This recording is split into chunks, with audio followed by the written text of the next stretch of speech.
मोदी थे वो उन्होंने उन खातियों का साथ दिया था, उन रेपिस्ट का साथ दिया था। बिल्किस बानो का रेप हुआ, उनकी मासूम बच्ची का कत्ल हुआ और बिल्किस बानो ने ये लड़ाई खुद से लड़ी इंसाफ के लिए, अपने इंसाफ के लिए। तो जो उस वक्त जो बीजेपी नरेंद्र मोदी मुख्यमंत्री थे, उस जो माहौल था गुजरात में बड़ा ही खराब माहौल था। तो इसीलिए इस ट्रायल को महाराष्ट्र में शिफ्ट किया गया।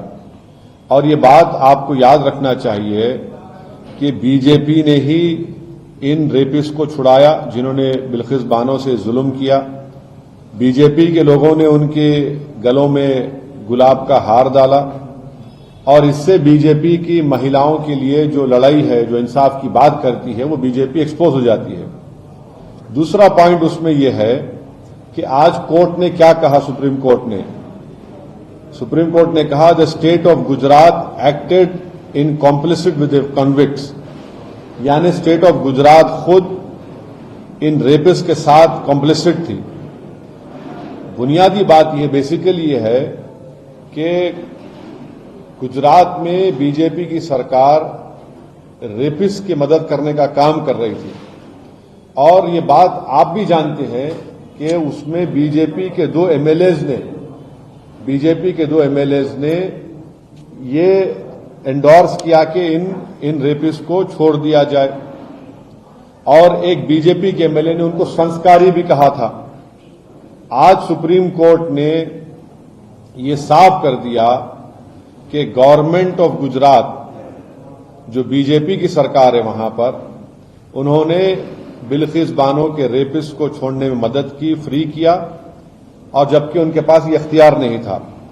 मैं सुप्रीम कोर्ट के इस फैसले का वेलकम करता हूं, खैर मुकद्दम करता हूं और उम्मीद करता हूं कि मुस्तकबिल में, फ्यूचर में कोई भी सरकार इस तरीके से एक्ट नहीं करेगी जिससे रेपिस्ट को छोड़ दिया जाए।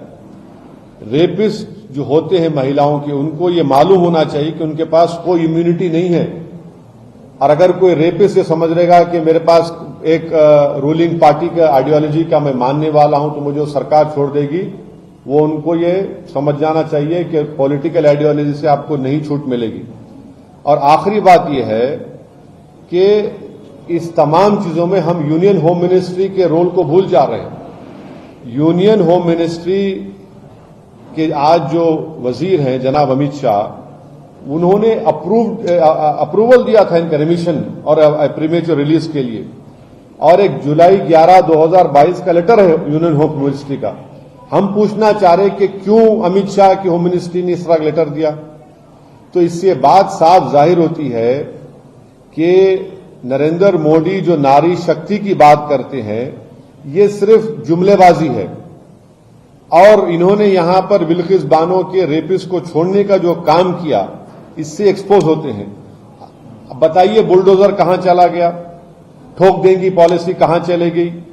बीजेपी बिल्किस बानो के रेपिस्ट को छोड़कर बीजेपी आज रेपिस्ट के साथ खड़ी हुई है, चाहे वो सरकार में हो, सेंटर में हो या स्टेट में हो। बीजेपी की सरकार ने इनको छोड़ा, और क्यों छोड़ा? इलेक्शन से पहले छोड़ा, गुजरात के विधानसभा के चुनाव से पहले। अब बीजेपी इस जजमेंट के बाद खामोश क्यों है? बीजेपी आज बीजेपी को खामोशी छोड़नी चाहिए। हम ये डिमांड करते हैं कि बीजेपी और नरेंद्र मोदी की सरकार बिल्किस बानो से माफी चाहे, क्योंकि सुप्रीम कोर्ट ने ये कह दिया है कि आप, माने सुप्रीम कोर्ट के वर्ड्स क्या हैं, the state of Gujarat acted in complicit with the convicts. तो मेरा डिमांड यह है कि नरेंद्र मोदी की सरकार बिल्किस बानो से माफी मांगे, उनको अपोलोजाइज करे।